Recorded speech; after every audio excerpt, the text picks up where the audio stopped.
کچھ لوگ مولانا محمد یوسف کاندلوی رحمۃ اللہ علیہ کے پاس آئے اور مہنگائی کی شکایت کی اور کہا کہ کیا ہم حکومت کے سامنے مظاہرے کر کے اپنی بات پیش کریں؟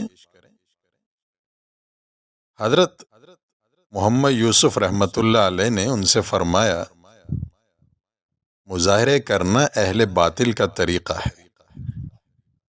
پھر سمجھایا کہ دیکھو، انسان اور چیزیں دونوں اللہ تعالیٰ کے نزدیک ترازو کے دو پلڑوں کی طرح ہیں۔ انسان اور چیزیں دونوں اللہ تعالیٰ کے نزدیک ترازو کے دو پلڑوں کی طرح ہیں۔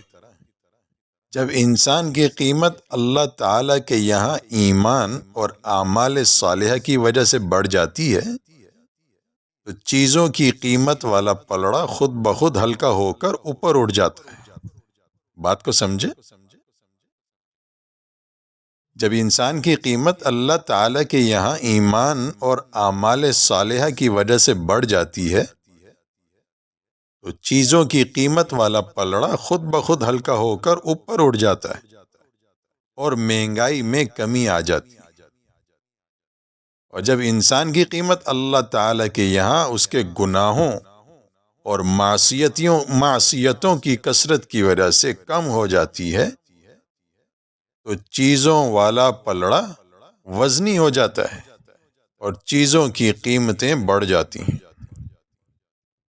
لہذا تم پر ایمان اور اعمال صالحہ کی محنت ضروری ہے تاکہ اللہ پاک کے یہاں تمہاری قیمت بڑھ جائے اور چیزوں کی قیمت گر جائے۔ پھر مولانا یوسف رحمۃ اللہ علیہ نے فرمایا، لوگ فقر سے ڈراتے ہیں، حالانکہ یہ شیطان کا کام ہے۔ جگہ جگہ تبصرے ہو رہے ہیں، نیوز پیپر، نیوز چینل، جہاں بھی چلے جاؤ لوگ فقر سے ڈرا رہے ہیں۔ فقر سے ڈرانا یہ شیطان کا کام ہے، اس لیے تم لوگ جانے انجانے میں شیطانی لشکر اور شیطانی لشکر کے ایجنٹ نہ بنو۔ اللہ کی قسم، اگر کسی کی روزی سمندر کی گہرائیوں میں کسی بند پتھر میں بھی ہوگی تو وہ پھٹے گا اور اس کا رزق اسے پہنچ کر رہے گا۔ مہنگائی اس رزق کو روک نہیں سکتی جو تمہارے لیے اللہ پاک نے لکھ دی ہے۔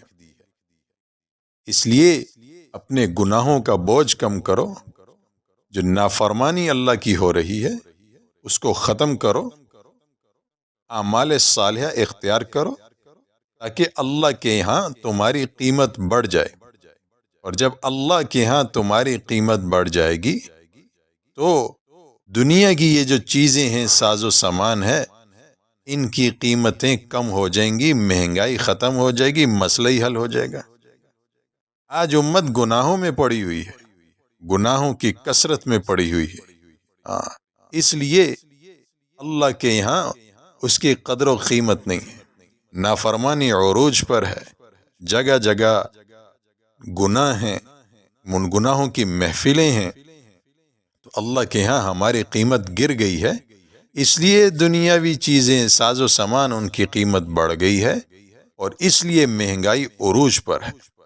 مہنگائی ختم کرنا چاہتے ہیں، حالات ٹھیک کرنا چاہتے ہیں، معیشت کو ٹھیک کرنا چاہتے ہیں، روپے کی جو قدر ہے اس کو بڑھانا چاہتے ہیں تو اللہ کے ہاں توبہ کرنی ہوگی، اللہ سے معافی مانگنی ہوگی، رجوع اللہ کرنا ہوگا، گناہوں کو چھوڑنا ہوگا تاکہ یہ سارے مسائل حل ہو جائیں۔